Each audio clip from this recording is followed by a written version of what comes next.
चंद्र घंटा का नाम चंद्र घंटा कैसे पड़ा? चारों तरफ तारकासुर के असुरों का आतंक फैला और शिवजी पार्वती जी के साथ विवाह कर लिए और विवाह कर कर बाबा भोलेनाथ पार्वती जी को लेकर जब कैलाश पर पहुंचे,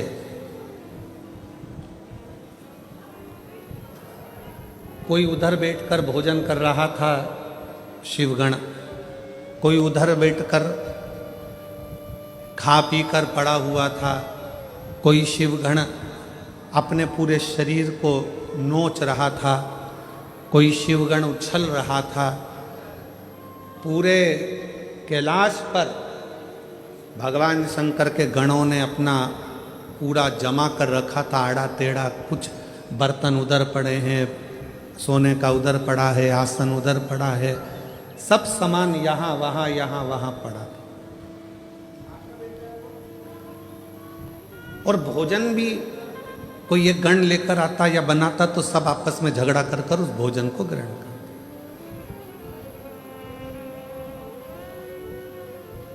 जैसे ही पार्वती जी कैलाश पर पहुंची और पार्वती जी ने देखा कि सारा अस्त व्यस्त कैलाश है, कोई सामान इधर पड़ा है, कोई सामान उधर पड़ा है, कोई सामान उधर पड़ा है, तो पार्वती जी ने शिव जी से कहा कि अपना विवाह हुआ है, अपन कहाँ रहेंगे ऐसे कैलाश पर? शंकर भगवान बोले, अब तुम घर की बहू बनकर आई हो, मेरी अर्धांगिनी बनकर आई हो, तो अब तुम इस पूरे घर को जमाना, सेट करना, पूरे घर को अच्छा बनाना, ये तुम्हारी जवाबदारी। पार्वती जी ने कहा, इतना बड़ा कैलाश और मैं जमाऊं? तुम अकेली नहीं, ये गण है ना इतने सारे, इनके साथ मिलके जमाओ। पार्वती जी बोली, ऐसे गण खाए पिया पसर गए, कोई अपने बाल खुजा रहा है, कोई हाथ पैर खुजा रहा है, कोई के 12 मुंह, कोई के 4 मुंह, कोई के 6 मुंह, इनको कैसे समझाऊंगी? पार्वती जी बोली, इनका भोजन कौन बनाता है? शंकर भगवान बोले, अभी तक हम बनाते थे। गणों का पेट भरने की जवाबदारी तो हमारी है, संसार का पेट भरने की जवाबदारी हमारी है। संसार पृथ्वी पर जितने भी जीव जन्म लेते हैं उनके पेट भरने की जवाबदारी हमारी है। पर अब आज से तुम हमारे साथ शादी कर कर आ गई हो, ये सारी जवाबदारी हमारी खत्म हो गई। आज से पेट भरने की जवाबदारी तुम्हारी है, तुम अन्नपूर्णा बन जाओ और सबका पेट भर। हमारी जवाबदारी खत्म हो गई। बहू सोचे कि ये सामान कौन जमाएगा, सास जिठानी की देवरानी। अब तुम ब्याह कर कर आ गई हो, तुम जमा।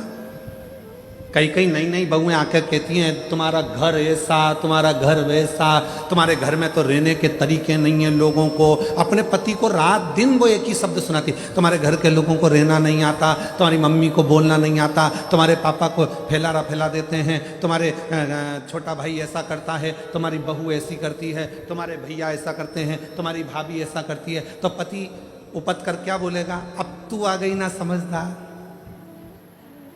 तू संभाल, बात खत्म। अब इतनी सी बात पर अगर झगड़ा करें, इतनी सी बात पर अगर अपन झगड़ा करेंगे, लड़ेंगे, तो कहां तक रही? अब तू संभाल।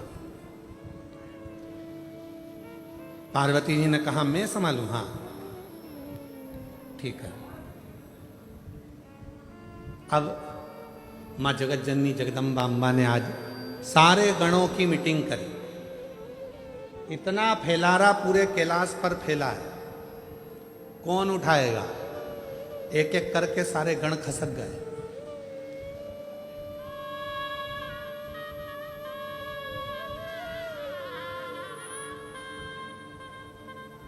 कौन उठाएगा? कोई नहीं। पार्वती जी ने शिव जी से कहा, वो तो सब चले गए। शंकर भगवान ने फिर डमरू बजाया, सबको बुलाया। पार्वती जी ने पूछा, ये भूख लगी है सबको? हाँ। भोजन करोगे सब? हाँ। अब सबने हाँ भर दी। पार्वती जी बोली, मैं भोजन बना रही हूं, जितनी देर में खाना बनाऊं, भोजन बनाऊं, उतनी देर में पूरा कैलाश सेट हो जाना चाहिए, जम जाना चाहिए, और जो जमा कर आएगा सबसे पहले भोजन उसी को मिल जाएगा। जाओ। सब पहुंच गए। सबने सामान जमाना प्रारंभ कर दिया। कोई झाड़ू लगाए, कोई बुआरी लगाए, कोई तोरण बांधे, कोई मंडप बांधे, कोई कुछ करे, कोई कुछ करे, सब करे। एक गण आया, मां भोजन। पार्वती जी बोली चिंता मत करो, जैसे ही भोजन तैयार हो जाएगा मैं घंटा बजाऊंगी, तुम सब दौड़ के आ जाना, भोजन करा दो। सुबह से शाम हो गई। अब जो चंद्र शिव जी के मस्तक पर विराजमान था वो भी पार्वती शंकर जी से कह रहा भूख लगी है। शंकर भगवान बोले कर काम जा।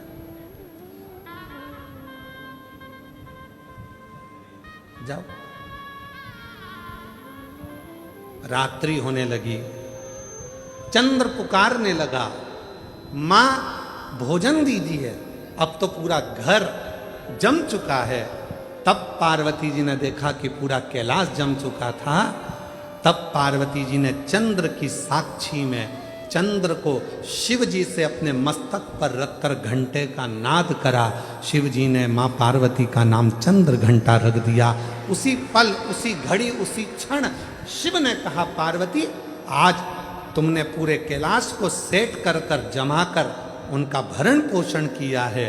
जो तुम्हारे नाम का उच्चारण करेगा वो कितना भी बिखरा हुआ क्यों ना हो, हृदय से टूटा हुआ क्यों ना हो, उसकी दुकान, उसका व्यापार चाहे कितना भी बिखर गया हो, अगर प्रतिदिन एक दुर्वा वो चंद्र घंटा के नाम से अगर मुझे समर्पित करेगा तो उसका घर, परिवार, व्यापार मैं खुद सेट करते चले जाऊंगा, जमाते चले जाऊंगा। तो ये नाम कोई साधारण नाम नहीं है, चंद्र घंटा का नाम।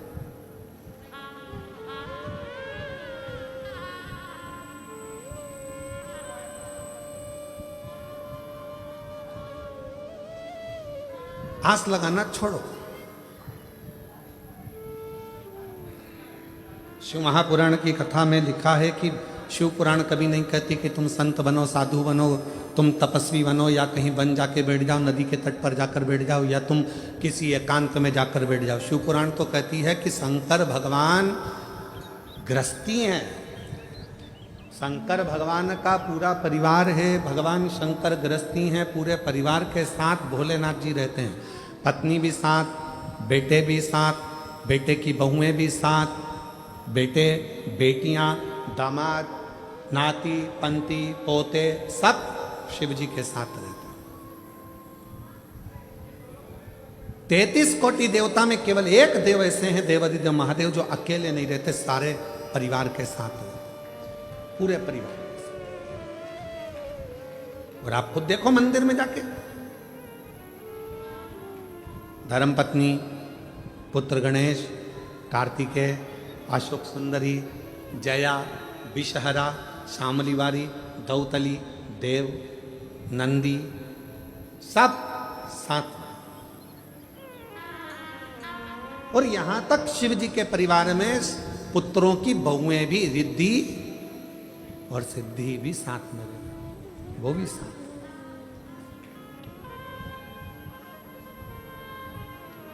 पूरा परिवार साथ में रह रहा, पूरा।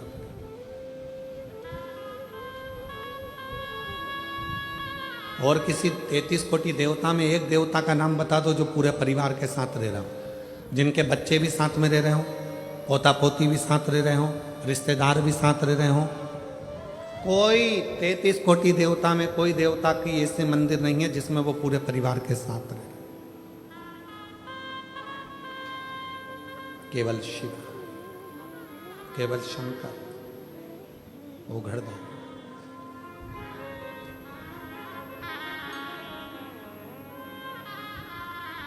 क्यों?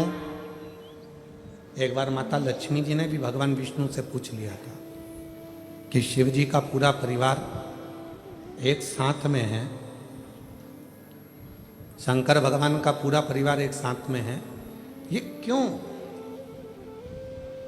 भगवान नारायण ने माता लक्ष्मी से, विष्णु पुराण में वर्णन आता है कि लक्ष्मी को माता भगवान नारायण ने कहा था, सुनो लक्ष्मी, भगवान का पूरा परिवार एक ही मंदिर में इसलिए दर्शन देता है, शिव जी का परिवार कहता है, शिव महापुराण की कथा कहती है लक्ष्मी कि जब घर का कोई एक व्यक्ति भी अगर शंकर के शिवलिंग पर जल चढ़ाता है तो उसके घर में रहने वाला छोटे से छोटा बच्चा हो, चाहे बूढ़े से बूढ़ा व्यक्ति हो, वो चढ़ाए गए जल का फल पूरे खानदान को मिल जाता है, पूरे परिवार को मिल जाता है।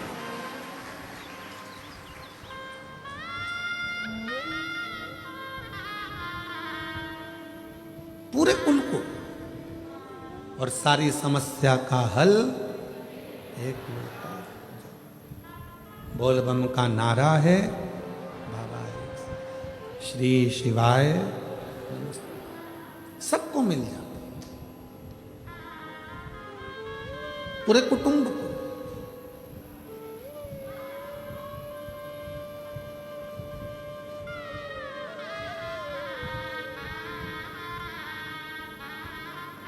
और तेरी कृपा बिना न हिले एक भी अणु, लेते हैं श्वास तेरी कृपा से तनो तनो।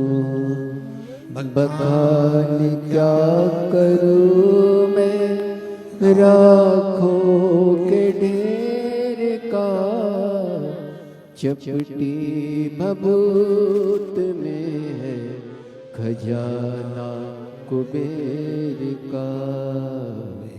गंगाधार मुक्ति द्वार ओंकार तू, ओंकार तू। आयो शरण तिहारी शंभु तार तार तू। बखान क्या करूं मैं राखों के ढेर का, चपटी भभूत में है खजाना कुबेर का। गंगाधार मुक्ति द्वार ओंकार तुम, भोले ओंकार तू। आयो शरण तिहारी शंभु तार तार तू। संपूर्ण परिवार को सुख, वो एक लोटा जल संपूर्ण परिवार को सुख दे देता है।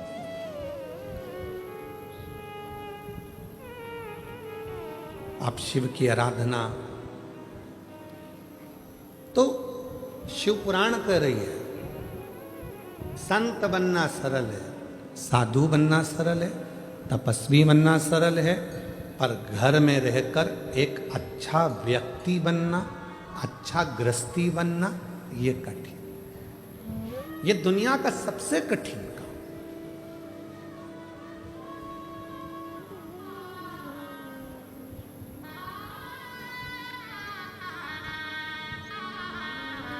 दूसरे को खुशी देना सरल है, पर स्वयं की खुशी लाना कठिन है।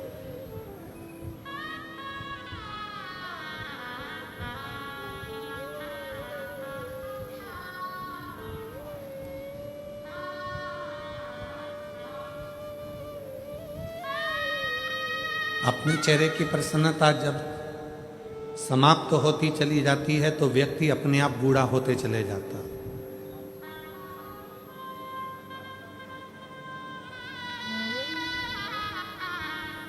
हम कभी कभी सबको कहते हैं आप लोग मुस्कुराया करो,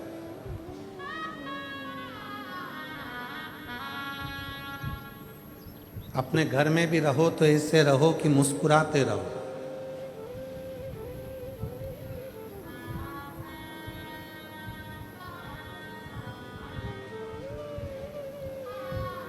बेटा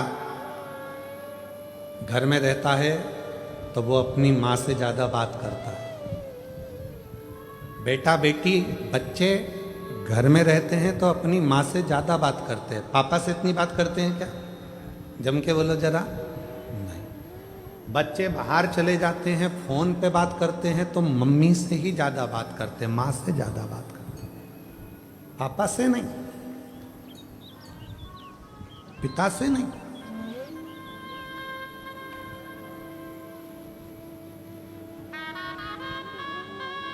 माँ से बात चल रही है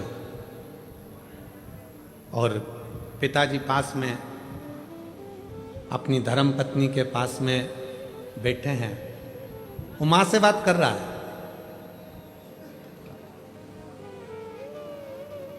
सारी स्टोरी सुना रहा है अपनी मम्मी को, और पिताजी अपनी पत्नी से कह रहे हैं बोल दे धीरे से, उसको सुनाई दे रहा है क्या बात कर रहा है। तो पिताजी अपनी पत्नी से कह रहे हैं बोल दे उसको, टेंशन लेने की जरूरत नहीं है, उसका बाप बैठा है, बोल उसको, उसका बाप बैठा है, टेंशन वेंशन मत ले, चिंता ना कर, बोल उसको। फोन पे पत्नी बोलती बेटा क्यों चिंता करता है, पापा है ना, सब संभाल लेंगे। कई लोग कहते हैं शंकर भगवान आग बन करके बैठे रहते हैं, शिवजी मौन होकर बैठे रहते हैं। क्यों? क्योंकि जगत के जितने बच्चे हैं वो अपनी माँ से बात करते हैं, अन्य बहन भाई से बात करते हैं, पर बाप से बात नहीं कर पाते। पर बाप पीछे से इशारा करता रहता है कि चिंता मत करना, मैं बैठा हूं। शिव कहते हैं तू टेंशन मत लेना, मन के अंदर एक बात संभाल के रखना कि जगत में जब तू पैदा हुआ, पैदा होने के समय पर जब माता के गर्भ से तेरा जन्म हो गया, उस समय से जिस दिन तू मरेगा उस दिन तक तू मेरी औलाद है और मैं तुझे संभालूंगा। और आप प्रैक्टिकल कर कर देखिए, प्रैक्टिकल नहीं, एक प्रयोग आपने देखा होगा कोरोना काल में, हमने खुद देखा है। एक हमारे इंदौर का एक परिवार था, नाम स्मरण में हमें नहीं आ रहा, इंदौर का हमारा एक परिवार था। कोरोना काल में वो उस परिवार के उसका बच्चे का पिता चले गए, कमाने वाला चले गया, बच्चे की मां चली गई कोरोना में, ना बहन थी ना भाई था, एक अकेला छोटा सा 10 वर्ष का बच्चा।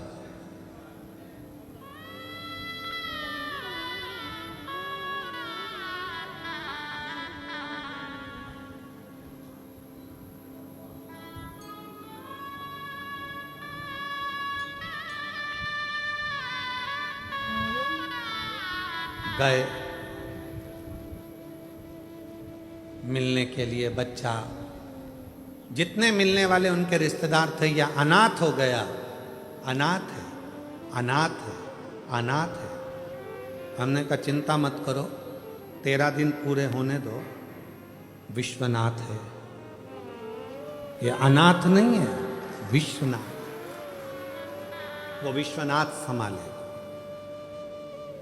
कई अच्छे अच्छे परिवार के लोग एकत्रित हुए, सब ने कह दिया इस बच्चे को हम पढ़ा लेंगे। हम एक निर्णय लिया गया, आज वो बच्चा अच्छे स्कूल में पढ़ रहा है, अच्छी एजुकेशन कर रहा है और पढ़ने में भी होशियार है। कौन संभाल रहा है?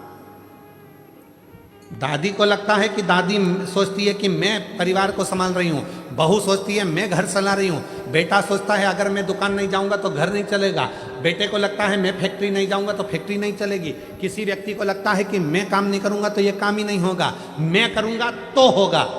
अंदाजा निकाल दीजिए अपनी बुद्धि में से कि तुम कर रहे हो। जिस दिन तुम्हारी श्वास बंद हो जाएगी, शव पड़ा रहेगा, उस दिन भी तेरा घर चलेगा, उस दिन भी फैक्ट्री चलेगी, उस दिन भी दुकान चलेगी, उस दिन भी व्यापार चलेगा। जिस दिन तू चला भी जाएगा उस दिन भी चलेगा। क्यों? क्योंकि उसने जितना तेरे ललाट पर लिख कर रखा है।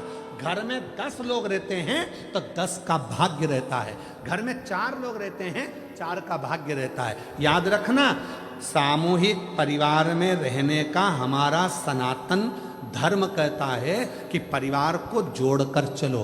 क्यों कहते हैं? इसमें परिवार का हित नहीं, तुम्हारा हित है। क्यों? अगर परिवार में चाचा जी हैं, ताऊ जी हैं, ताई जी हैं, जितने परिवार के सदस्य हैं, सबके भाग्य की लक्ष्मी, अगर एक का भाग्य सही नहीं है तो दूसरे का भाग्य तो अच्छा होगा, दूसरे का भाग्य ठीक नहीं है तो किसी तीसरे का तो भाग्य अच्छा होगा, तीसरे का भाग्य भी ठीक नहीं है तो किसी चौथे का भाग्य तो अच्छा होगा। उसी तरह से जैसे किसी एक का भाग्य भी अगर अच्छा है तो घर में बरकत बनी रहती है। जब हम सोचते हैं कि मैं कमा रहा हूं, मेरी पत्नी कमा रही है, मेरे 2 बच्चे हैं, मैं लेकर अलग हो जाऊं, अलग होकर देखना कि कितनी समस्याएं सामने खड़ी होती है। फिर कितने के भाग्य करे गया? 4 के भाग्य की लक्ष्मी रह गई, एक तेरे, एक तेरी पत्नी, एक तेरा बेटा, एक तेरी बेटी, बस इन्हीं के भाग्य का जितना आएगा आएगा। तो उस लक्ष्मी में कितना करोगे? एक फ्लैट, एक गाड़ी, एक मोबाइल, गैस की टंकी, बिजली का बिल, बस इतना मैनेज करते जाओगे। पर यदि सामूहिक परिवार में रहते 10 जगह के भाग्य की लक्ष्मी आती तो तुम्हें खर्च नहीं करना पड़ता। जो गैस की टंकी में, बिजली के बिल में और गाड़ी में लगा रहे हो वो तो तुम्हारा सेफ होते चले जाता। पर तुम समझे ही नहीं। तुमने तो सोचा मेरी पत्नी का भाग्य, तुमने सोचा मेरा भाग्य, तुमने सोचा मेरे बेटे का भाग्य, तुमने सोचा मेरी बेटी का भाग्य है। तुम उस परिवार से टूट गए, दूर चले गए, अपना सोचकर कि मैं करूंगा जो होगा, मेरे कहने पे चलो। यही नहीं हो सकता, ये हो नहीं सकता। यीशु महापुराण की कथा यदि है सब मिलकर करा रहे हैं तो कोई व्यक्ति ये ना सोचे कि मैं करा रहा हूं। जिस दिन मैं का शब्द आ गया तो कार्यक्रम बिगड़ना चालू हो जाता है, और जिस दिन सब मिलकर करा रहे हैं तो कार्यक्रम की सफलता हो जाती है। मैं नहीं, तुम सब हो, तुम सब। वो एक लाइन एक गीत की है, पुराने गीत की। तुम जैसे दोस्तों का सहारा है, तुम जैसे दोस्तों का,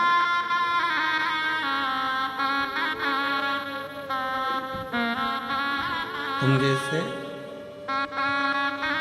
लोगों का सहारा है दोस्तों। वो सब सामूहिक है, सब एक है। और फिर निवेदन करूंगा, परिवार की एकता,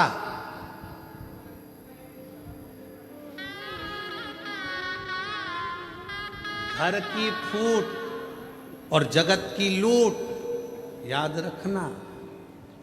जब हमारे आपस में ही हम फूट डाल लेंगे तो दुनिया के लोग लूटना प्रारंभ कर देंगे। इसलिए घर की फूट, जगत की लूट, फूट मत डालो। एक हैं, एक रहेंगे, सामूहिक हैं, सामूहिक रहेंगे, सब मिलकर चलेंगे, आगे बढ़ेंगे सब।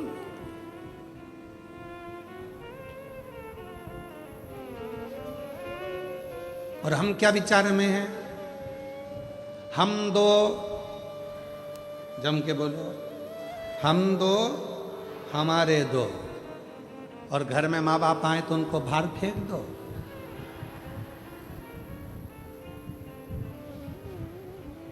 कोई तुम्हारे घर में आया तो उसको बाहर फेंक दो? नहीं, सब मेरे हैं। जितना बन सकता है सामूहिकता में रहने का प्रयास करो।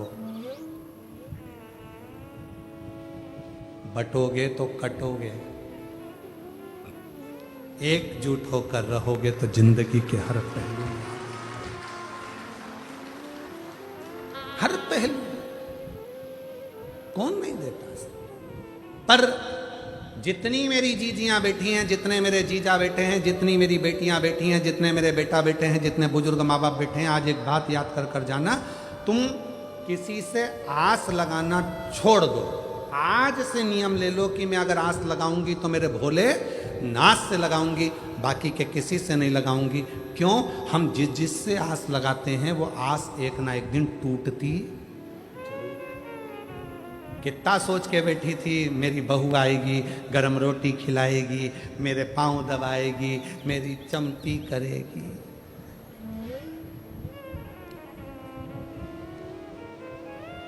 ठंड में सरसों का तेल मलेगी। कितनी आस लगाई थी। पहले आस लगाई थी भगवान एक लड़का दे दे, भगवान एक लड़का दे दे, और मालूम पड़े लड़की हो गई तो फिर भगवान से आस लगी, भगवान ने लड़का भी दे दिया। आस लगी फिर लड़का बड़ा होगा, शादी करूंगी, बहू आएगी, और बहू आई। ऐसा नहीं है कि नहीं आई।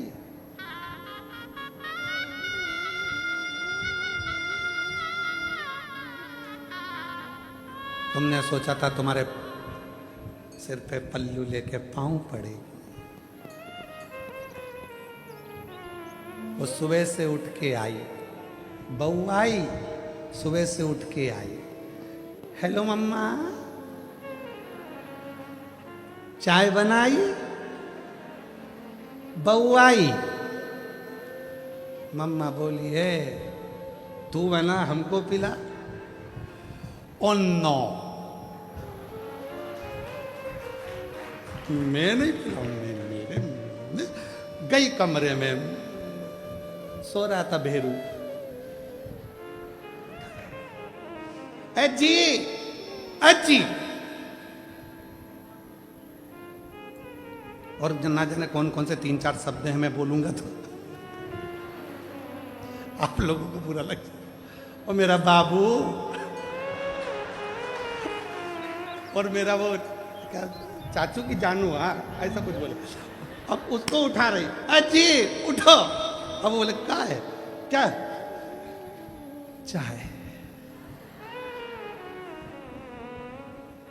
तो जाना किचन में, मेरी भी बना के ला। मैंने तो मेरे पापा के घर कभी ना बनाई। तूने चाय नहीं बनाई? नहीं, बेवकूफ बनाया। चाय नहीं। पति गया, चाय बनाई, इतने में माँ आ गई। माँ ने विचार करा तेरी शादी में डीजे पे गाना बजवाया था, अजीबो शान सहनसा। डीजे पे गाना चला था, अजीबो शान सहनसा। आज सहनसा की ये हालत हो गई। बनियान पे चाय बना रही है। चाय माँ ने कहा चल हट, में चाय बनाती हो। किसी को दया नहीं आती, पर वो बुजुर्ग माँ हर जगह पर अपने बेटे के लिए खड़ी हो जाती है। वो अपने बेटे के लिए हर जगह पर खड़ी, किसी लामे बना दे। आज छोड़ दो, आज छोड़ दो। फिर तुमने आस लगाई घर में पोता हो जाए, पोता हो जाए। भगवान की कृपा से पोता हो गया, बड़ा हो गया थोड़ा सा। और पोता तो एक दादी की गोद में बैठकर बोला, ओ दादी, ओ दादी, ओ दादी। दादी बोली हाँ क्या हो गया? वो पड़ोस में कल्लू ले रहनी, वो कल्लू है ना, उसके यहाँ पर आज रायता बना है, चने की सब्जी बनी है, पूड़ी बनी है, बूंदी बनी है, नुक्ती, सेव बना है। इतने में दादी ने बोला बेटा उसकी दादी मर गई ना, इसलिए 12वां है, 13वां है, इसलिए बना है। इतने में गोदी में बैठ के पोता बोला तू कब मरेगी? बूंदी कब मिलेगी? दादी भी सोचे, आस लगा के बैठी थी कि सोने की सीढ़ी पे चढ़ूंगी, ये तो मुझे जीते जी चढ़ाए जा रहा स्वर्ग की सीढ़ी। और विचार करी थी सोने की सीढ़ी चढ़ेगी। आस लगाना छोड़ दो। भाई भाई से आस लगा कर बैठा है मेरा भाई, बहन भाई से आस लगा कर बैठी है मेरा भाई, मेरी बहन, मेरे रिश्ते, मेरे नाते। शिव महापुराण की कथा कहती है किसी से आस मत लगाओ, नाता एक शिव जी से, दूजा नाता तोड़ दो, और रिश्ता एक शिव जी से, दूजा रिश्ता छोड़ दो। एक नाता, एक रिश्ता, एक कुटुंब, एक कबीला, फिर कोई संबंध, कोई आस का नहीं।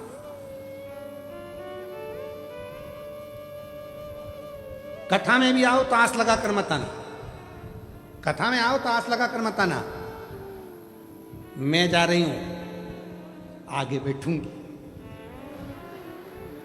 आस लगा के आई थी, अंदर प्रवेश ही नहीं मिला। सबको फोन लगा रही, भैया जी कहाँ हो? भैया जी बोले हमारी तो खुद बैठने की सेटिंग नहीं हो रही, पीछे खड़े। आस लगा के बिल्कुल मत आओ। तुम तो ये सोच कर आओ मेरा शंकर भगवान, मेरा भोलेनाथ जहाँ बिठाएगा बैठ जाऊंगी, कथा सुनाएगा सुनूंगी और चली जाऊंगी। जाई विधि राखे शंभु ताई विधि रहिए, और शिव शंकर हरे शंकर गौरी शंकर कहिए, जैसा शिव रखे वैसे रहने का प्रयास। जैसा शिव, संसार में आस लगाओगे टूटे। एक पत्र अच्छा है, देखो।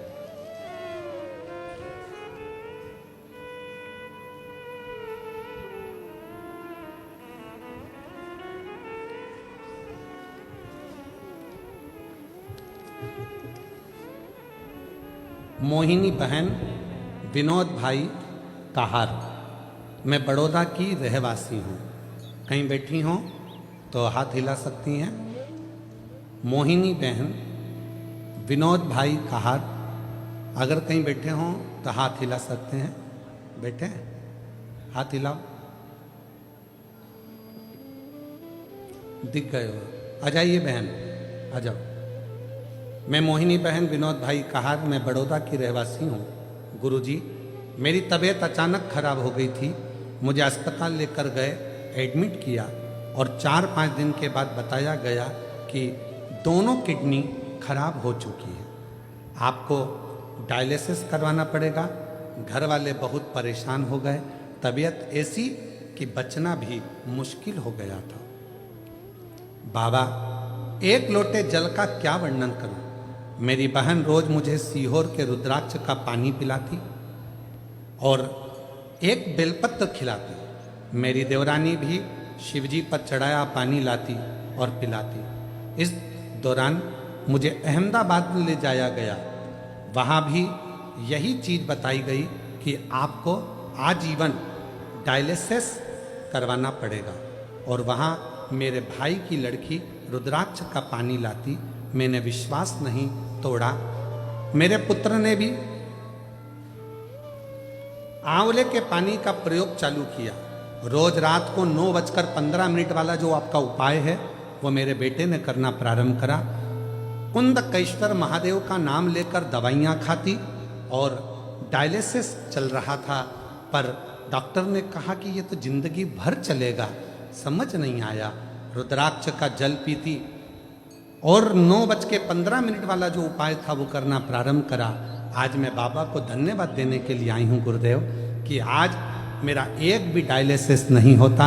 मेरी किडनियों ने काम करना प्रारंभ कर दिया और सारी की सारी रिपोर्ट नॉर्मल होने लगी। मेरी सारी की सारी रिपोर्ट नॉर्मल होने लगी।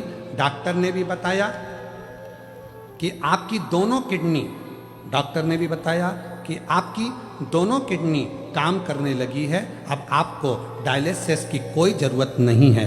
ये बाबा की कृपा है गुरुदेव कि आज मेरी किडनियाँ काम करने लगी। शिव पर भरोसा करिए, शंकर पर भरोसा करिए, हम संसार के लोगों पर भरोसा करें।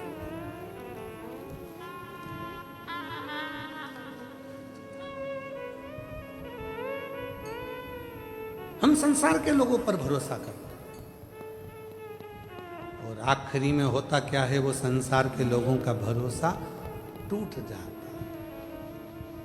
और देख लिया संसार हमने, देख लिया सब मतलब के यार हमने देख लिया, देख लिया संसार हमने, देख लिया झूठे नाते झूठे रिश्ते, झूठे नाते झूठे रिश्ते, अरे झूठा है संसार हमने देख लिया सब मतलब के यार हमने देख लिया। अब उससे विश्वास, उस पर भरोसा जितना दृढ़ होगा, शिव हर पल हर घड़ी हर क्षण तुम्हारे साथ होगा। निवेदन है, आस परिवार पर नहीं, आस रिश्तों में नहीं, आस किसी से नहीं, आस लगाओगे तकलीफ भोगोगे। इसलिए आज तो केवल एक परमात्मा से, शिव से लगो। रोज भगवान को एक लोटा जल चढ़ाने जाओ तो कहकर आया करो, बाबा आखिरी श्वास तक पलंग पर मत पटक देना, शरीर में कोई ऐसा रोग मत दे देना कि मैं पलंग पर सड़ती रहूं।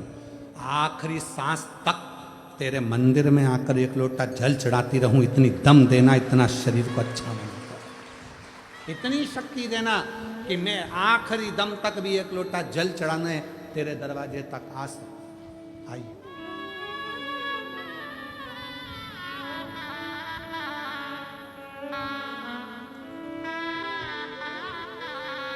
झूठे नाते झूठे रिश्ते, झूठे नाते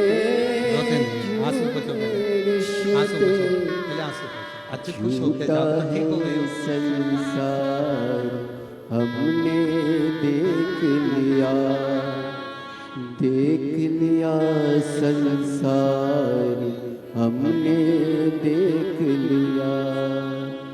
एक हफ्ते में 3 डायलिसिस होते थे और 4 महीने तक लगातार डायलिसिस, हर हफ्ते में 3 बार डायलिसिस कराना पड़ता था। किडनी दोनों खराब हो गई थी। डॉक्टर ने तो जवाब दे दिया था, पर आज शिव की कृपा से डायलिसिस भी पूरा बंद हो गया और भगवान की कृपा से किडनियों ने काम करना प्रारंभ। रोते नहीं, खुश हो, अब आंसू को चुपला अच्छे से जाओ। दीदी कह रही है मैं सीहोर गई थी, माँ का रुद्राक्ष लेकर आई, उसको तांबे के कलश में गलाकर शिव को चढ़ाकर पानी अपनी बहन को दे देती थी। शिव की कृपा, एक बार जोरदार ताली बजाओ।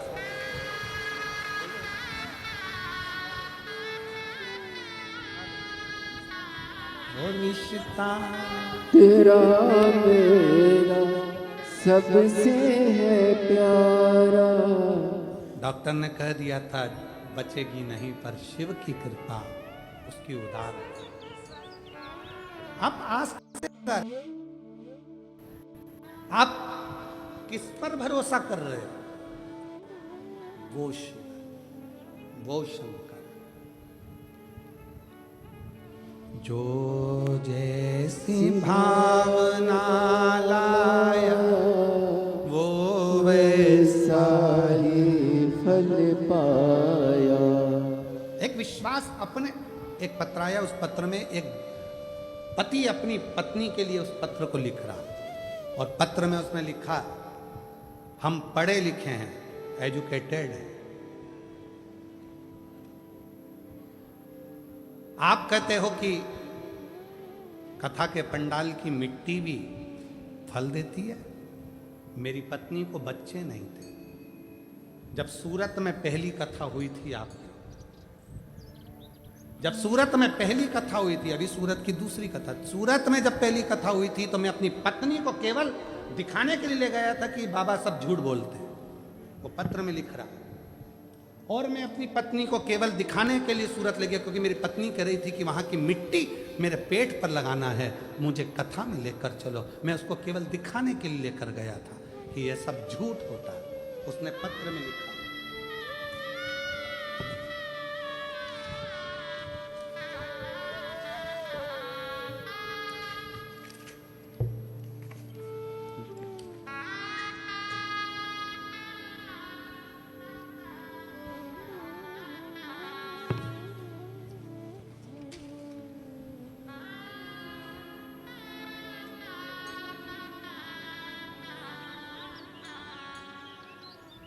मेरा नाम मुकेश भाई है।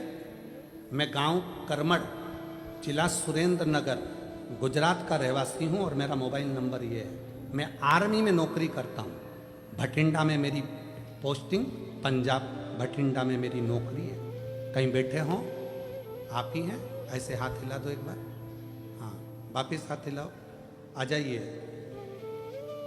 बच्चा आया है साथ में? हाँ, ले आइए। मेरी भटिंडा में नौकरी है, मैं आर्मी में हूं। मैं आप पर भरोसा नहीं करता था। मैं नहीं जानता कि पंडाल की मिट्टी क्या इतनी बलवान होती है। आर्मी का भी कोई ऐसा डॉक्टर नहीं था जिसको मैंने अपनी पत्नी को नहीं दिखाया, ऐसा दुनिया का कोई डॉक्टर नहीं था जिसको मैंने अपनी पत्नी को ना दिखाया हो, और सबने कह दिया था कि इसको बच्चा नहीं होगा। तब पत्नी ने जिद पकड़ ली कि वो सियोर वाला बाबा कहता है कि कथा के पंडाल में बैठकर जो मांगा जाता है वो मिलता है। सूरत में कथा थी, मैं आया नौकरी से, पत्नी को लेकर उसकी जिद के पीछे उसको कथा में ले गया। पंडाल में जगह नहीं थी, पीछे बैठ गए। उसी मिट्टी को पत्नी ने कहा लाओ मुझे उठा कर दो, मैं पेट में लगाऊंगी। पत्नी और मैंने मिट्टी उठाई, श्री शिवाय नमस्तुभ्यम कहकर मिट्टी को पेट पर लगाना प्रारंभ करा और कुबरेश्वर धाम जाकर रुद्राक्ष चलाए। और बाबा की ऐसी कृपा हुई कि 11/1/2025 को 11:11 पर मेरे घर में संतान की प्राप्ति हुई। ये शिव की कृपा, ये शंकर की उदारता। मैं नहीं मानता था, मैं नहीं जानता कि शिव महापुराण के कथा के पंडाल की मिट्टी भी इतनी पवित्र हो जाती है शिव नाम उच्चारण से मात्र।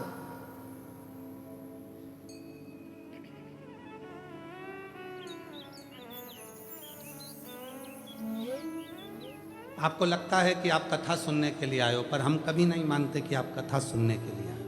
हम कभी नहीं मानते कि आप कथा सुनने के लिए आए हो। हम तो ये मानते हैं कि मेरे कुबरेश्वर बाबा को, मेरे ओघड़दानी को, मेरे शंकर भगवान को, जिस नगर में कथा हो रही है, बड़ौदा में हो रही है, सूरत में हो रही है, या उत्तर प्रदेश में हो रही है, या गुजरात में हो रही है, या मध्य प्रदेश में हो रही है, जिस जगह पर कथा हो रही है वहाँ के कितने लोगों को भगवान शंकर को झोली भरना है, उतने लोगों को ही कथा में बुलाकर बिठाता है। ये उसकी रीति है।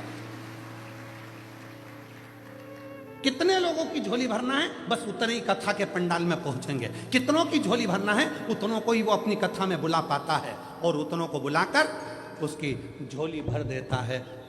आज नहीं देगा, कल देगा, 3 महीने में नहीं देगा, 6 महीने में देगा, पर देगा जरूर। फाइल अगर थोड़ी मोटी है, पढ़ने में टाइम लगेगा, पर मेरा महादेव बिना दिए रहेगा। जो जैसी भावना लाया वो वैसा ही फल पाया, नहीं खाली उसे लौटाया, वो मन हर्षाया, और कर दिया माला माल काशी वाले ने लुटा दिया भंडार काशी वाले ने। वो उस पर कितना भरोसा है तुम्हारा, उस पर विश्वास कितना है, उस पर दृढ़ता कितनी है तुम्हारी। आप किससे आस लगा कर बैठे हो, आप किस पर भरोसा कर कर बैठे हो। ये शिव महापुराण की कथा जो बड़ौदा गुजरात में चल रही है, आप सीहोर वाले महाराज को सुनने के लिए नहीं आए हो। ये मन से निकाल देना कि हम सीहोर वाले महाराज को सुनने के लिए आए, सीहोर वाले बाबा को सुनने के लिए आए। नहीं नहीं नहीं, सीहोर वाला बाबा तो कभी शिव पुराण बाजता ही नहीं है। बाजता तो वो ओघड़दानी कुबरेश्वर महादेव है, वो बाजता। सामर्थ्यता नहीं है किसी की कि शिव शंकर की कथा बाच ले, सामर्थ्यता नहीं किसी की कि शिव की आराधना कर ले, सामर्थ्यता नहीं किसी की कि शिव का भजन कर ले। वो कराता है तो करते हैं, वो कराता है तो करते हैं, उसकी कृपा, उसकी दया। जो जैसी भावना लाया वो वैसा ही फल पाया। 11 साल के बाद हुआ है, जोरदार ताली बजाओ। शिव नहीं खाली से लौटाया वो मन ही मन हर्षाया, कर दिया माला माल काशी वाले ने, लुटा दिया भंडार काशी वाले ने, आंसू पोंछ के जा लुटा बेटा, दिया आंसू पोंछो पहले। बाबा के आशीर्वाद से खुश खुश रहो। काशी खुश हो के। वाले ने, कर दिया माला माल काशी वाले। जो जैसी भावना लाया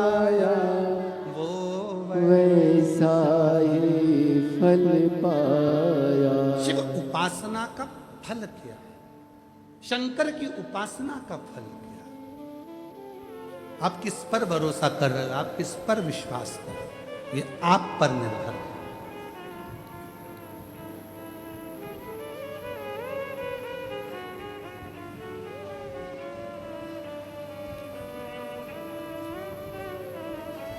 और महाराज वो दुनिया के दुखड़े मिटाने वाला है,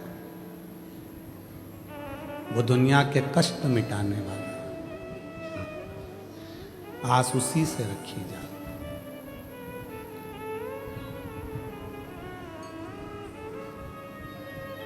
जब तबीयत खराब होती है, डॉक्टर दवाइयां देता है, बोलो देता है कि नहीं देता है? अरे जम के तो बोलो। पहले देगा गोली दवाई, जब गोली और दवाई से काम नहीं बनेगा तो फिर लगवाएगा इंजेक्शन। बोलो बोलो, इंजेक्शन। दवाई गोली इंजेक्शन से भी काम नहीं चलेगा, फिर आखिरी में कहेगा कि भाई एडमिट हो जाओ, भर्ती हो जाओ अस्पताल में, हॉस्पिटल में भर्ती हो।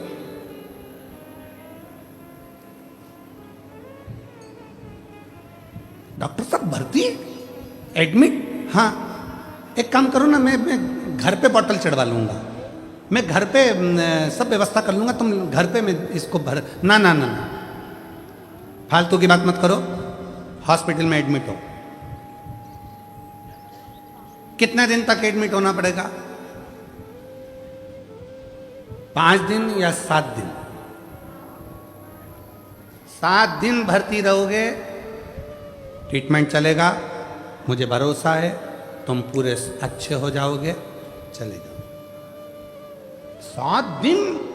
हाँ, देखूंगा, अगर 5 दिन में आराम लग जाएगा तो ठीक है, नहीं तो 7 दिन तो मैं हॉस्पिटल में रखूंगा। अब उसने दवाई दी, गोली दी, उससे आराम नहीं लगा, इंजेक्शन से आराम नहीं लगा, तो 7 दिन के लिए हॉस्पिटल में भर्ती करा। अस्पताल में जब भर्ती करा, एडमिट करा, ट्रीटमेंट देना प्रारंभ करा, 7 दिन बाद तुम इतने अच्छे हो गए कि दौड़ दौड़ के काम करने लगे और चकाचक आनंद से रहने लगे, आनंद से। बस यही कथा है।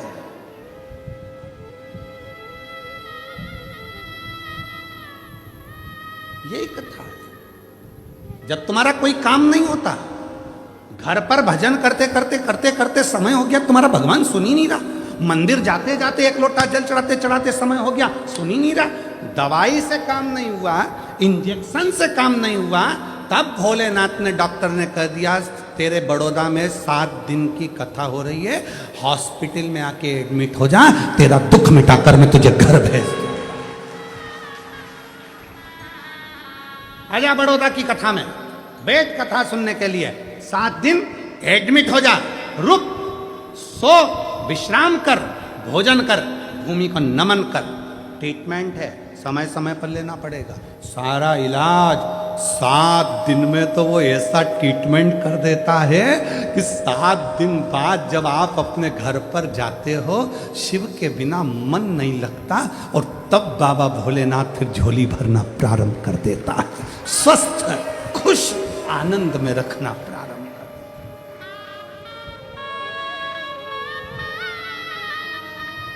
आनंद।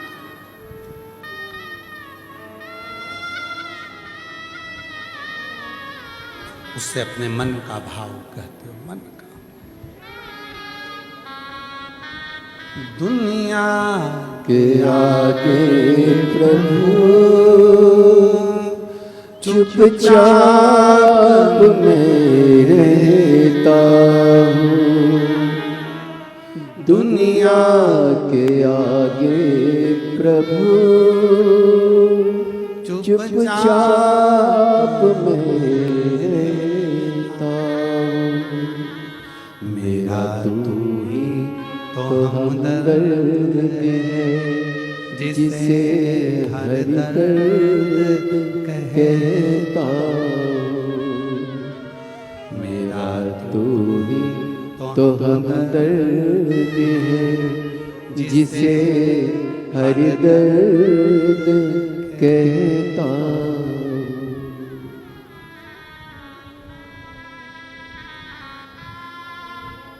दुनिया के आगे प्रभु चुपचाप मैं रहता हूँ। मेरा तू ही तो हमदर्द है, जिसे हर दर्द कहता हूँ। मेरा तू ही तो हमदर्द है, जिसे हर दर्द कहता हूँ। जग है छलावा तेरे अलावा, किसी पे भरोसा नहीं, किसी पे भरोसा नहीं। मुझे दाना पानी सिवा तेरे दानी, किसी ने परोसा नहीं, किसी ने परोसा नहीं। भला कैसे भूलूं तेरी मेहरबानियाँ। मेरा तू ही तो हमदर्द है, जिसे हर दर्द कहता हूँ। मेरा तू ही तो हमदर्द है, जिसे हर दर्द कहता हूँ। उसने बुलाया, 7 दिन यहां बिठाया। आपको लग रहा है कि आप कथा में बैठे हो, नहीं, ट्रीटमेंट कर रहा है, इलाज कर रहा है, रखा है तुमको,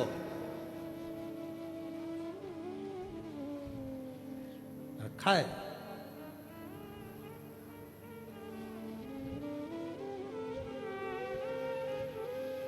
उसकी अविरल भक्ति में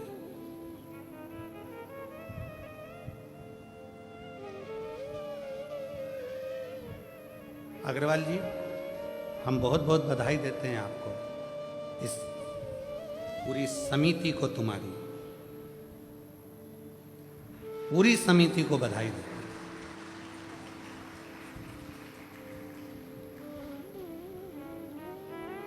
आप लोगों ने भोजन की व्यवस्था इतनी सुंदर रखी है। बड़े बड़े शादी में भी जो भोजन नहीं बनता, वो भोजन आपने बनवा कर निश्चय भक्तों को लिए परोसा। साधुता है आपको उस चीज की।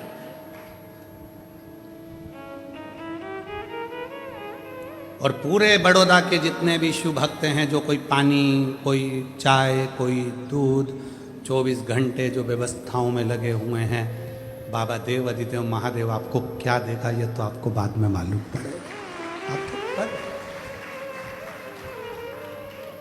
करो सेवा, वो देगा। सेवा करो तो मेवा मिले रे।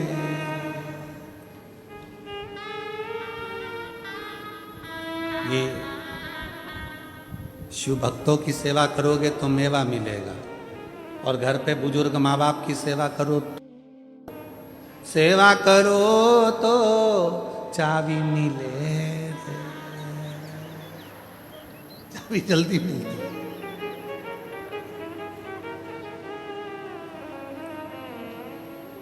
पर ऐसा नहीं है, चाबी के लिए कभी सेवा नहीं होना चाहिए। बुजुर्ग माँ बाप की सेवा तो इस भाव से करो कि हमारे भी बच्चे होंगे, अगर हम हमारे माँ बाप की सेवा करेंगे तो हमारी औलाद हमारी करेगी, इस भाव से। अगर हम आज अपशब्द कहेंगे तो हमारे बच्चे अपशब्द कहेंगे, हम आड़ा टेढ़ा बोलेंगे हमारे बच्चे आड़ा टेढ़ा बोलेंगे, हम कुछ बोलेंगे हमारे बच्चे आड़ा टेढ़ा। ये तो ये हाथ दे, ये हाथ ले।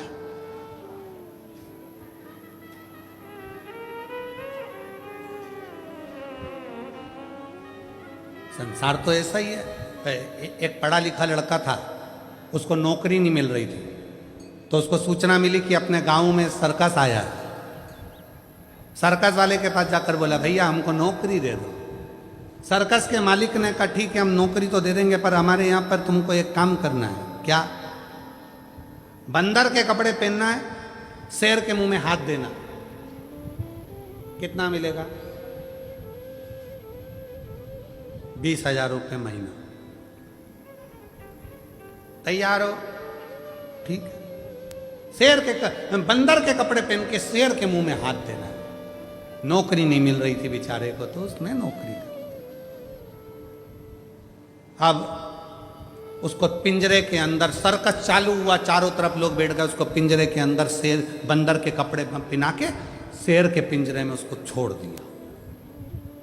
और जो शेर के पिंजरे में छोड़ा, इतनी देर में उस पिंजरे में फिर शेर आया दौड़ते हुए। जो शेर आया, ये पीछे खसक गया। शेर इसकी ओर बढ़ा, ये और पीछे खसक गया। शेर और आगे बढ़ा, ये और पीछे खसका। शेर को लगा ये घबरा रहा है। शेर झपट के उसके पास में गया, उसके कानों में जाकर बोला, चिंता मत कर, 20,000 में तू बंदर बना है, 30,000 में मैं शेर बना। क्यों चिंता करता है? नकली के युग में असली शेर भी नहीं मिलता। किस चीज की असली? आपका नकली नकली नकली नकली, सब नकली का युग चल रहा है और उसमें तुम असली ढूंढने का प्रयास कर रहे हो। दुनिया में चमक धमक देखकर ज्यादा चाले में ना पड़िएगा। कहीं आडंबर में मत फंसो, किसी आडंबर में मत जाओ कि हम आ जाएंगे तो हमारा ऐसा होगा। ना ना, तुम्हारा एक लोटा जल सारी समस्या का हल। एक लोटे जल में ना कोई आडंबर है, ना कोई दिखावा है, ना कोई ढोंग है, ना कोई ढकोसला है। वहाँ तो केवल प्रेम से अपने घर से एक लोटा जल लेकर जाओ और शंकर जी को धीरे धीरे श्री शिवाय नमस्तुभ्यं, श्री शिवाय नमस्तुभ्यं भाव से चढ़ा। और जिसने भाव से चढ़ाया, बाबा ने स्वीकार किया। एक पत्र है, अच्छा है।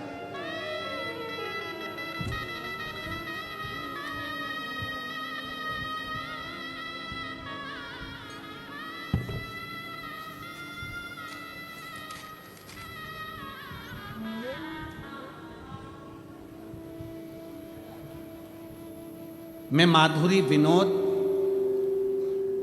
कौड़ी, बड़ोदरा अलेम्बिक कॉलोनी गोरवा की रहने वाली हूँ। कुछ गड़बड़ हो गई हो पढ़ने में तो आप लोग पढ़ लेना, ठीक है? दिखा दो भैया, पत्र दिखाओ तो पढ़ लेंगे। कहीं बैठी हैं क्या? हाथ हिला तो अगर कहीं बैठी हूँ। मैं माधुरी विनोद कौड़ी, बड़ोदरा अलेम्बिक कॉलोनी गोरवा की रहने वाली हूँ। कहीं बैठी हो तो हाथ हिला सकती हैं अगर कहीं बैठी हो। और अगर बैठी हो तो एक बेलपत्र लेने के लिए आ सकती हैं। और अगर बच्ची आई हो तो वो भी आ सकती है। बच्ची के फोटो देखिएगा पहले। ये बच्ची का फोटो है पहला, जिसमें बच्ची की याददाश्त चली गई, बोलना बंद हो गया, सुनना बंद हो गया, हाथ पैर काम करना बंद कर दिए, शरीर के अंग दुर्बल हो गए, ब्रेन में ट्यूमर हो गया, याददाश्त पूरी चली गई और पूरी तरह से टूट गई। ये बच्ची का पहला फोटो। अब पत्र। मेरी छोटी बहन पूजा सावेल, उम्र 60 वर्ष, जो कि उम्र 16 वर्ष, जो कि 10वीं की परीक्षा दे चुकी थी। ठीक 10वीं की परीक्षा के 4 दिन बाद अचानक से उसका स्वास्थ्य खराब हुआ और हम उसे बड़ोदरा के SSG हॉस्पिटल लेकर गए।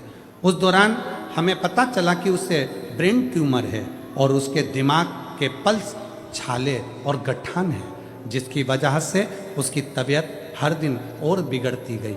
कुछ दिनों तक ऐसा ही चला और वह घर के किसी भी सदस्य को पहचानती, न बोलती, न कुछ समझती।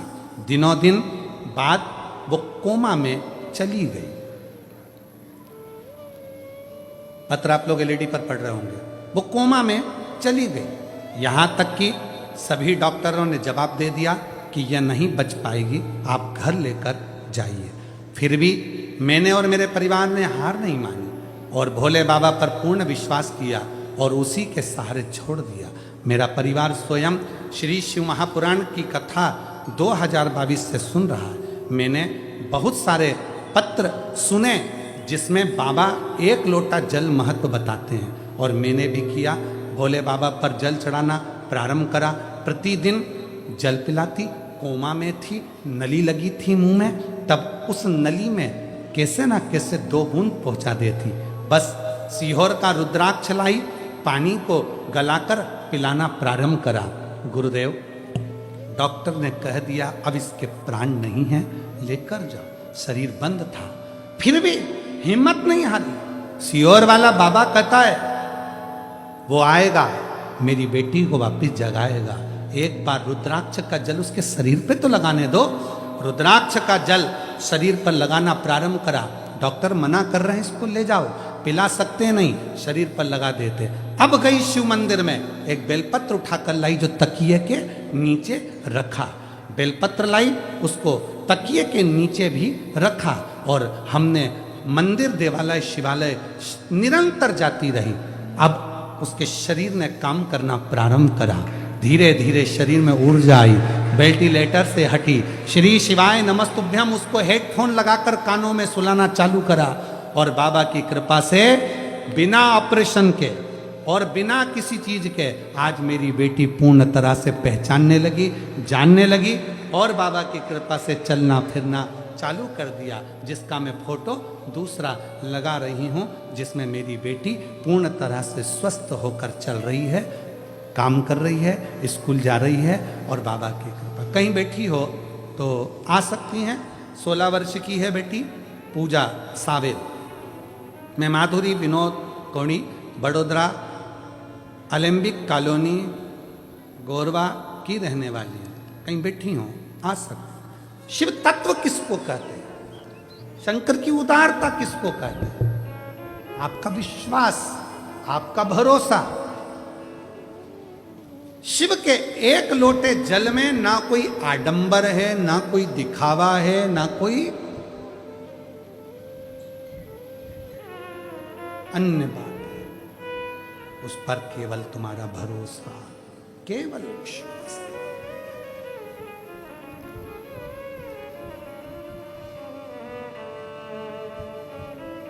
केवल विश्वास और कुछ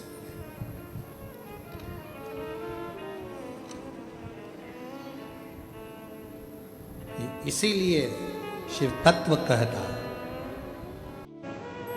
शिव महापुराण की कथा वर्णन कर रही है।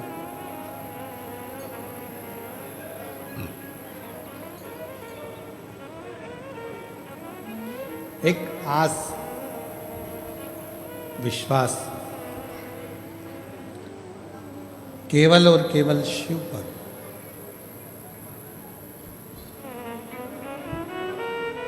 दक्ष प्रजापति ने जब माता सती के लिए स्वयंवर रखा,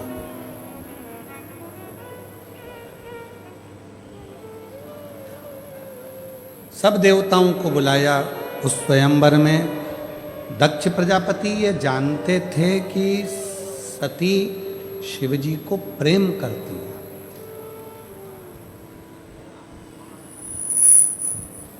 उनके हृदय में ये बात थी कि सती माता भगवान शंकर को प्रेम करती, स्नेह करती।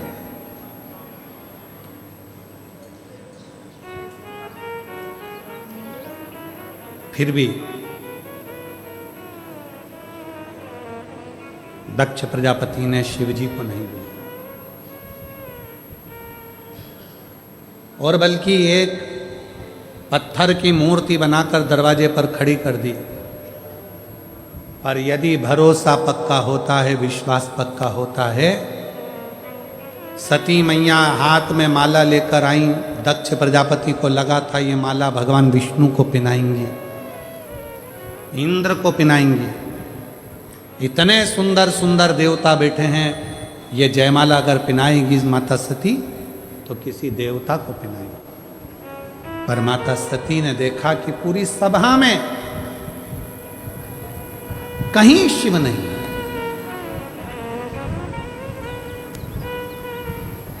पूरी सभा के अंदर कहीं भगवान देवाधिदेव महादेव भगवान शंकर है ही नहीं। और सखी कह रही है सती माता से, सती जिसको तू प्रेम करती है वो शंकर भगवान को तो तेरे पिताजी ने बुलाया ही नहीं। और तो और तेरे पिताजी ने एक मूर्ति बनवा के दरवाजे पर खड़ी कर दी हंसी उड़ाने के लिए।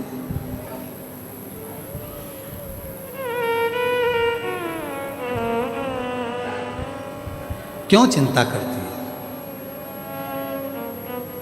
वो कहते हैं ना, आऊं में असर होगा, घर बैठे बुलाएंगे, तुम रूठे रहो भोले, हम तुम्हें मना लेंगे, तुम रूठे रहो भोले,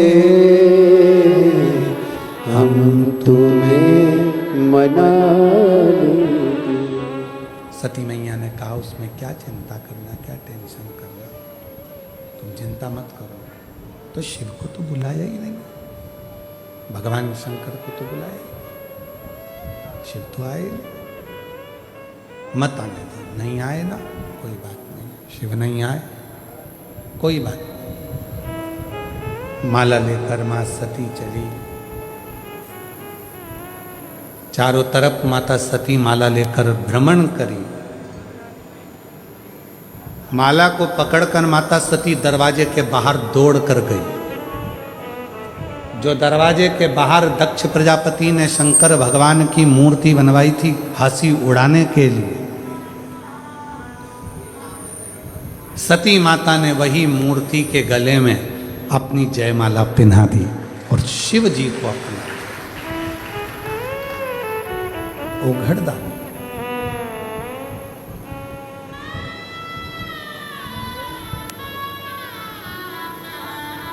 दक्ष प्रजापति बोले, दक्ष प्रजापति ने कहा, दक्ष प्रजापति बोले कि ये तो पत्थर की मूर्ति पे इसने माला पहनाई है।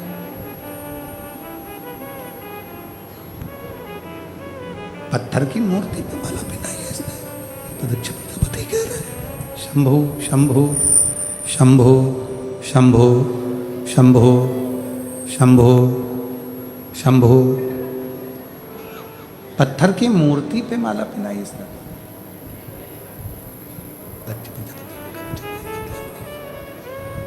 शंभु शंभु शंभु शंभु शंभु शंभु, मुझे कोई मतलब ही नहीं, इसने तो पत्थर की मूर्ति पे माला पहनाई। सती का विवाह तो मैं करूंगा एक अच्छे देवता के साथ, शिव के साथ नहीं।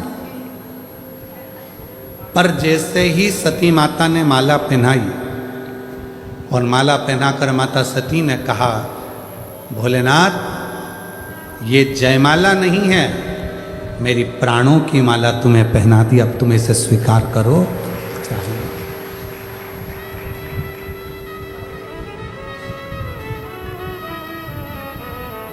ये जयमाला नहीं है, मैंने अपने प्राणों की माला तुम्हें पहना दी, अब तुम इसको स्वीकार करो चाहे मत करो, ये तुम्हारे ऊपर निर्भर करो, मैंने तो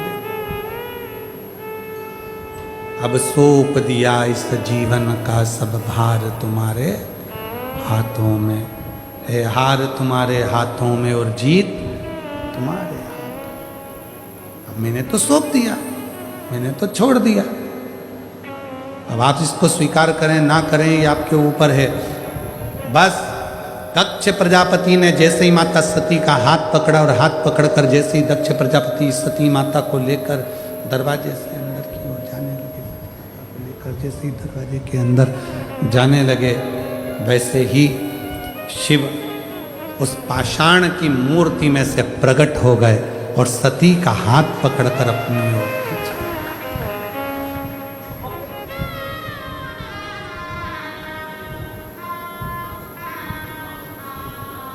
शिकार किया सती के उस माला को। दक्ष प्रजापति ने कहा पत्थर में से शिव जी कैसे प्रकट हो सकते हैं। शंकर भगवान ने जो शब्द कहा, बड़ौदा के एक एक बच्चा बच्चा उस शब्द को जरूर सुने जो मेरे भोलेनाथ जी ने कहा दक्ष प्रजापति के सामने। और जितने लोग आस्था चैनल पर कथा सुन रहे हैं, फेसबुक यूट्यूब पर कथा श्रवण कर रहे हैं, जितने सोशल मीडिया पर कथा श्रवण कर रहे हैं, वो भी इस शब्द को जरूर सुने। शंभु शंभु, गला पकड़ रहा है बेटा, माइक फिर गड़बड़ कर दिया तुमने। शंभु। शिव ने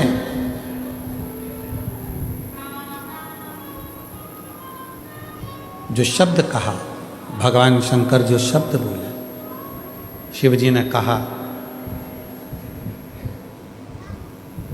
दक्ष प्रजापति आप कह रहे हो कि पत्थर की मूर्ति में से शिव कैसे प्रसन्न हो गए, पत्थर की मूर्ति में से शंकर कैसे प्रकट हो गए, पत्थर की मूर्ति में से शिव कैसे प्रकट हो गए, आप कह रहे हो।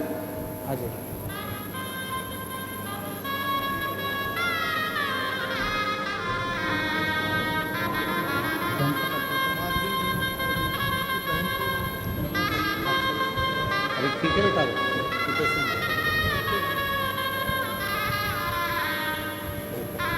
आप ही की बहन है छोटी 16 साल की, जिसको ब्रेन ट्यूमर हो गया था, कोमा में चली गई थी और बाबा की कृपा से अब पूर्ण तरह से स्वस्थ है। ये एक उसको भी देंगे।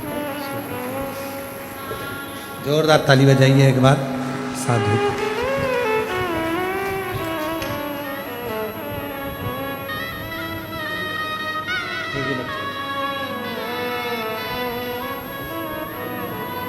शम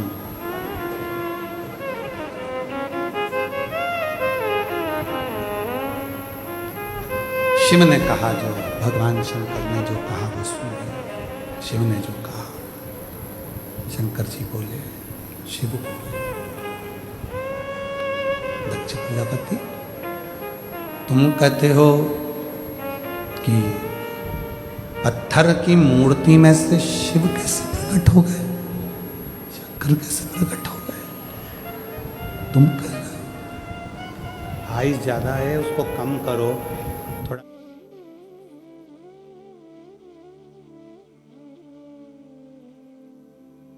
शिव कैसे प्रकट हो गया।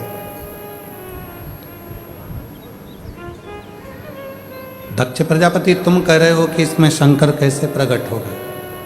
शिव जी ने जो कहा वो आप भी धारण करिएगा।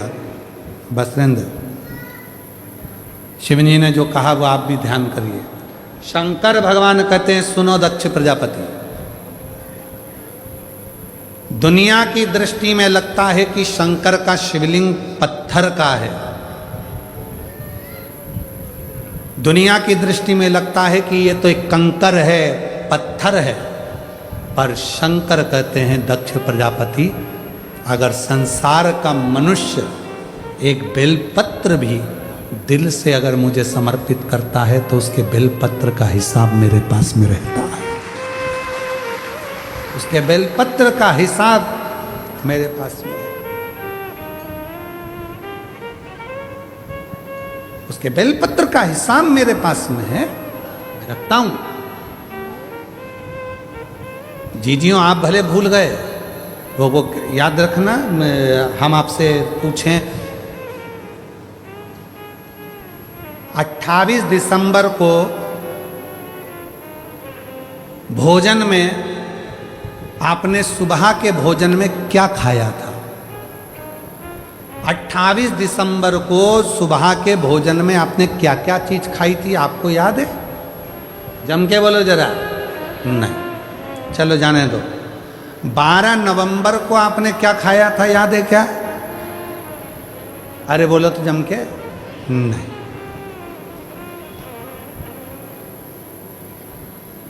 3 जनवरी को क्या खाया था सुबह भोजन में, याद है? नहीं।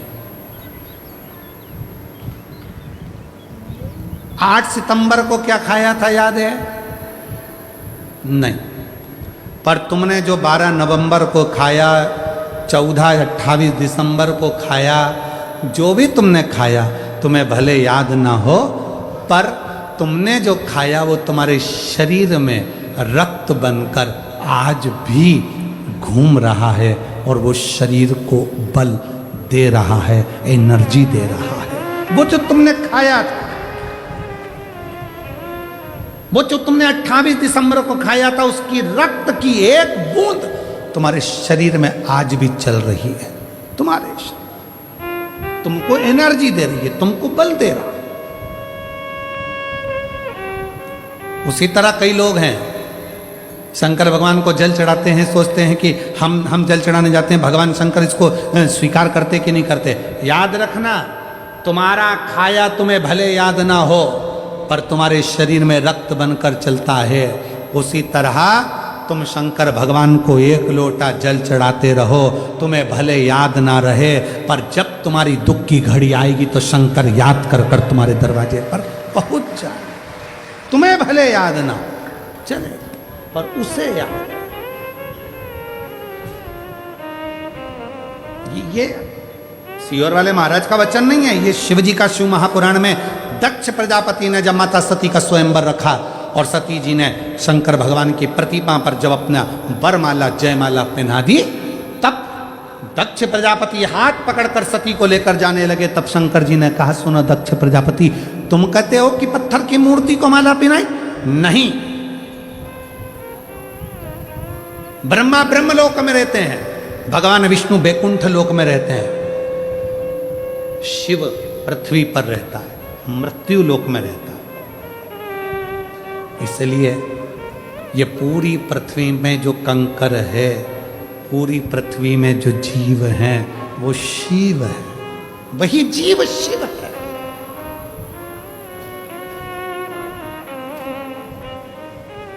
कुबेरेश्वर बाबा की पवित्र धरा पर लोग आते हैं, सीहोर में पहुंचते हैं, कंकर शंकर का पूजन करते हैं, 5 कंकर रखकर उसकी पूजन करते हैं, 1 कंकर अपने साथ उठाकर ले जाते हैं। फिर बाद में बाबा उनकी कामना पूरी कर देता है तो वो कंकर रख जाते हैं। कई बार लोग नहीं भी रखने आते, अपने घर में शंकर जी समझकर उनकी पूजन करते रहते हैं, और वो एक ना एक दिन जिस कंकर की पूजन करते हैं, एक ना एक दिन वो कंकर में भी शंकर का प्रतिबिंब अपने आप आने लगता है और वो दर्शन देने लगता है। उसको शिव माना।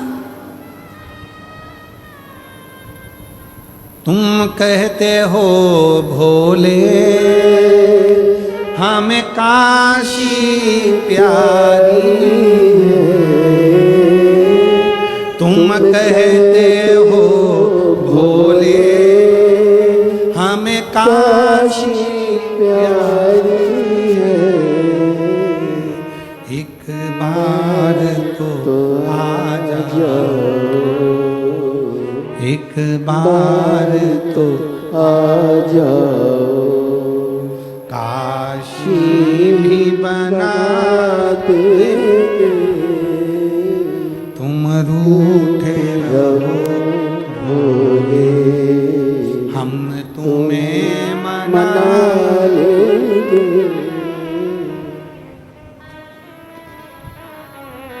उसको पत्थर मत समझो, उसको कंकर मत समझो। जैसे हम शिव महापुराण को कभी भी शिव महापुराण नहीं समझते। अगर एक बेलपत्र यहाँ से उठाकर देते भी हैं तो ये हम नहीं मानते कि हम शिव पुराण पे से चढ़ी हुई दे रहे हैं। हम तो कहते हैं मेरा शंकर जो व्यासपीठ पर विराजमान है, उसका जो ये पुराण है, ये शिवलिंग उसी का स्वरूप है, और हम शंकर से ही मांगकर शंकर की बेलपत्र ही उसको दे रहे हैं जिसको जरूरी है, जिसको जरूरत है। जरूर। इसीलिए शायद दुनिया के लोग कहते हैं कि कौन बनेगा करोड़पति की हर सीट पे बैठना सरल है, पर शिव महापुराण की व्यासपीठ तक जाना कठिन है। बहुत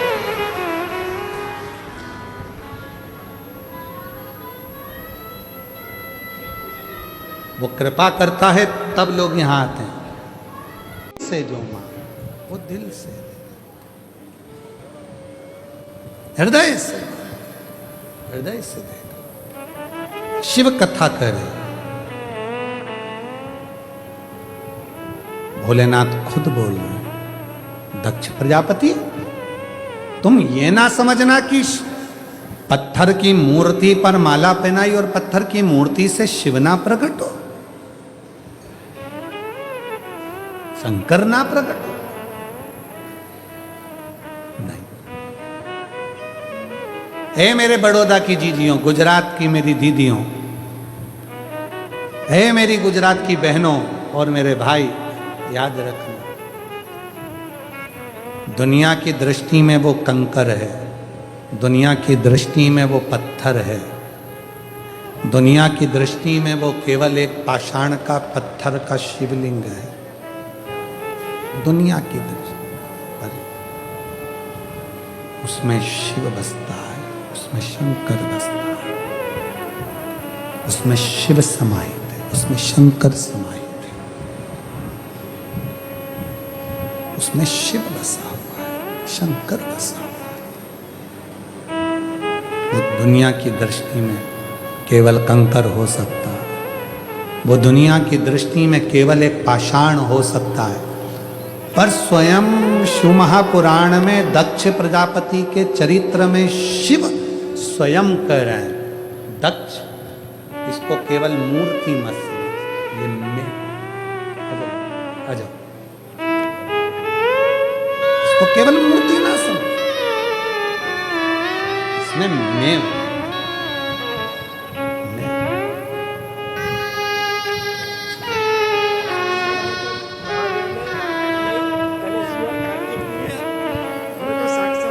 जो जैसे भावना लाया वो 8 वर्ष के बाद हुई, एक बार जोरदार ताली बजाएं। 8 साल के आंसू पोछो पहले, दोनों दोनों आंसू पोछो पहले अच्छे से, खुश हो एकदम। बाबा दे दिया ना, अच्छा खुश होकर जाओ।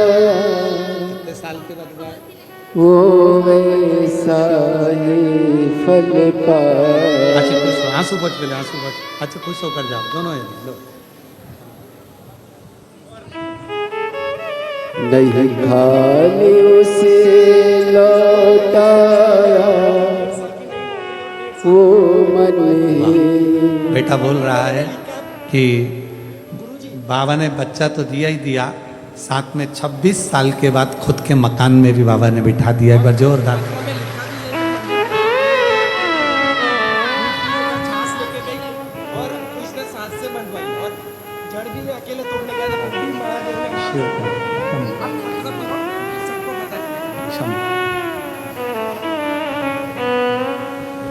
बेटी कह रही है कि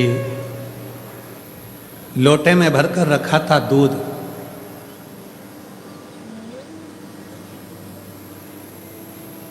घर के लोगों ने दूध निकाला, कब छाछ भर दी पता ही नहीं चला। जब शिवजी पे चढ़ाया पिया तो छाछ थी खट्टी। फिर भी इनके प्रसंग से हमको पिछले गुरु पूर्णिमा का एक स्मरण आ गया। गुरु पूर्णिमा पर लाखों शिव भक्तों के लिए खीर बनी कुबेरेश्वर धाम पर, लाखों। और कई लोग बैठे भी होंगे जो सीहोर आए होंगे उस समय पर, आप लोग आए थे उस समय। खीर बनाई थी, आप लोगों के स्मरण में होगा, लाखों भक्तों के लिए खीर बनी। और ध्यान नहीं रहा, एक साइड में सारी केनें छाछ की थी, इधर वाली केन दूध की थी। हलवाई ने छाछ की केन खीर में डाल दी और पूरी छाछ ही छाछ की खीर बन गई। हलवाई रोता रोता आया, हम बाबा की सेवा में लगे थे, ऐसा ऐसा हो गया। बहुत रो रहा था, उसको लगा कि अब लोग मुझे क्या कहेंगे। हमने कहा चिंता मत कर, चल एक बेलपत्र लेते हैं, अब तो कुबेरेश्वर बाबा ही संभालेगा। छाछ को दूध बनाने की सामर्थ्यता उसमें ही है, वही बना सकता। बेलपत्र ले गए, खीर के भगोने में डालना प्रारंभ करा। खीर तो बन के रख चुकी थी, अब उसमें छाछ। पर जितने भी शिव भक्त और यहाँ पर भी बैठे होंगे जिन्होंने खीर पी, कोई एक नहीं कह सकता कि ये खीर नहीं थी, दही का चावल था। वो खीर बनाने वाला मेरा कुबेरेश्वर महादेव था, जिसने पूर्ण खीर वही समय।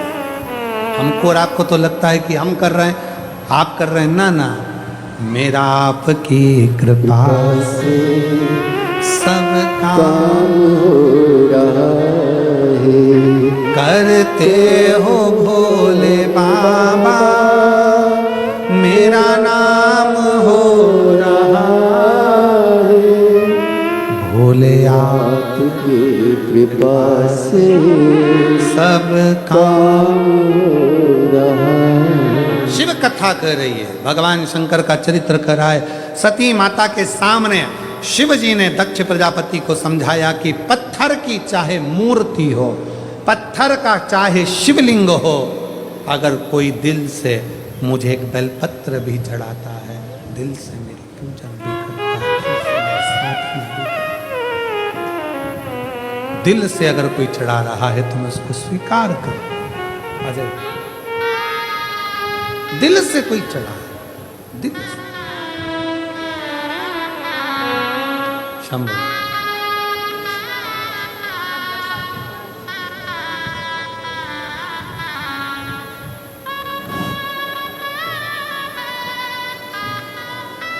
लाई, उसी में तो उसी में रख के दो।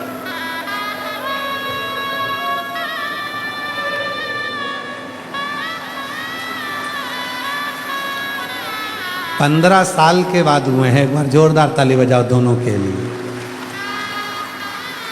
शंभू, शंभू क्या नाम है? एक का नाम रीवा, एक का नाम रिवांश, दोनों का रखा है शिव नाम पर। जोरदार ताली बजाएं। 15 साल के बाद बेटी ने जो 2 बार पशुपति व्रत करे, बाबा से प्रार्थना करी, कथा पंडाल में बैठकर सुनी, मट्टी को गर्भ से लगाकर बाबा से जो विनय करा, आज शिव की कृपा से 15 साल बाद बाबा ने जुड़वा दिया है। एक बार जोरदार ताली। जो दिल से मांगोगे वो दिल से दे देगा, जो दिल से मांगोगे वो दिल से दे देगा। मेरा भोला भंडारी है, मेरा भोला भंडारी है, खाली झोली भर देगा। मेरा भोला भंडारी है, खाली झोली भर देगा। जो दिल से मांगोगे वो दिल से दे देगा।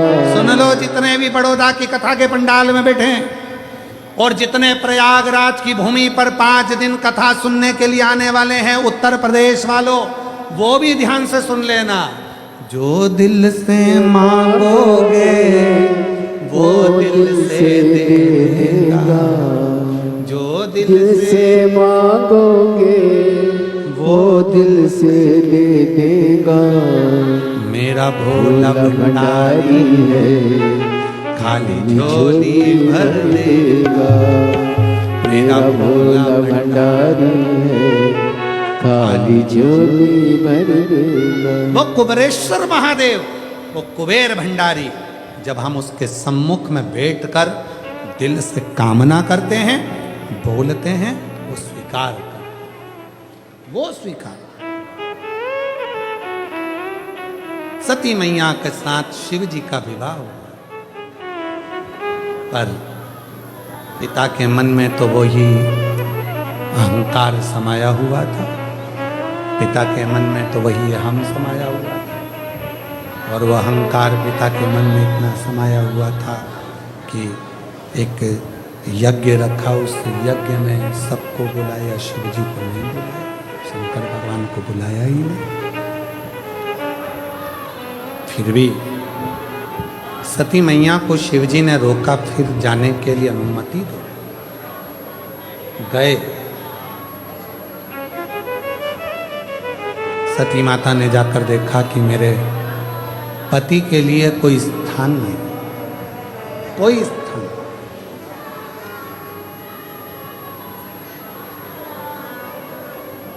शिव महापुराण की कथा कहती है गर्दन झुकने से शिव नहीं मिलते, गर्दन झुकने से शिव नहीं मिलते, शिव मिलते हैं अहंकार के झुकने से, शिव मिलते हैं मन के झुकने से, शिव मिलते हैं आपके भीतर की नम्रता से।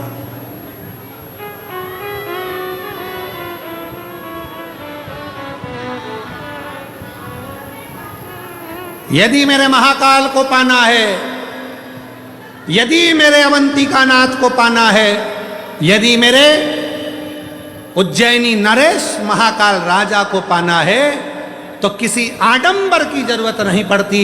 मेरे महाकाल को पाने के लिए बस दिल उसके चरणों में झुका लो, मेरा महाकाल मिल जाता, मेरा महाकाल मिल जाता, अवंतिका नरेश मिल जाता, मेरा शिव मिलता।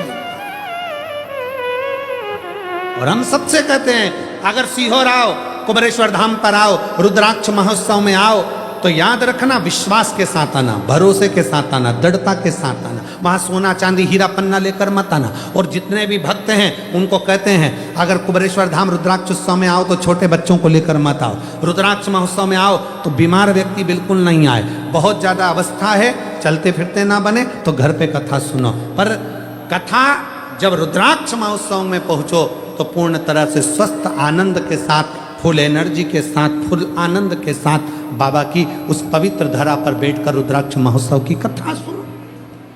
विश्वास के साथ आओ, भरोसे के साथ आओ, दृढ़ता के साथ, दिखावे के लिए नहीं।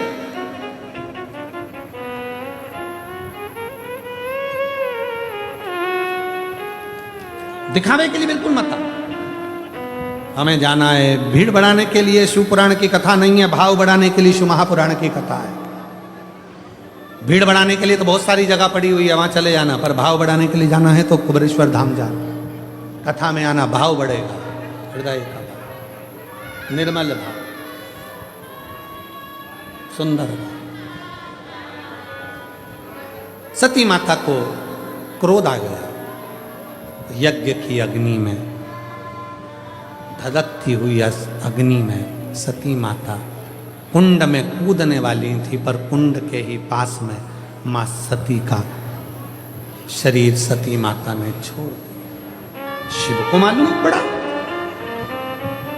शंकर भगवान को क्रोध आया, पूरी यज्ञशाला को विध्वंस करवा दिया। दक्ष प्रजापति का सिर कट गया, जिस शीश से वो मैं और मेरा कर रहे थे, जो मैं और मेरे में डूबे हुए थे।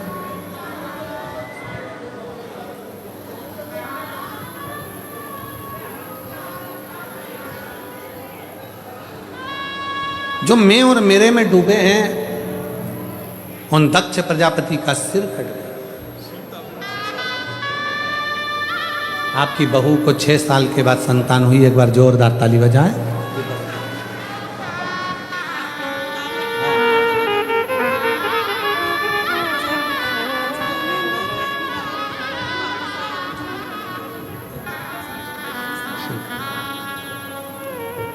शिव कथा कर रही है।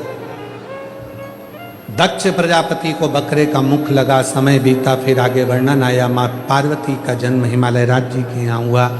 फिर उनके घर में भी बालकृष्ण भगवान सुंदर बाल स्वरूप में श्री विनायक प्रकट हुए और विनायक का सिर कटा श्री गणेश जी महाराज प्रकट होते हैं। जोरदार ताली बजाएं। भगवान श्री गणेश जी महाराज पधार रहे हैं। भाव से, आनंद से शिव पार्वती भगवान गणेश जी का मंगल आगमन हुआ है। जोरदार ताली बजाकर स्वागत करिए।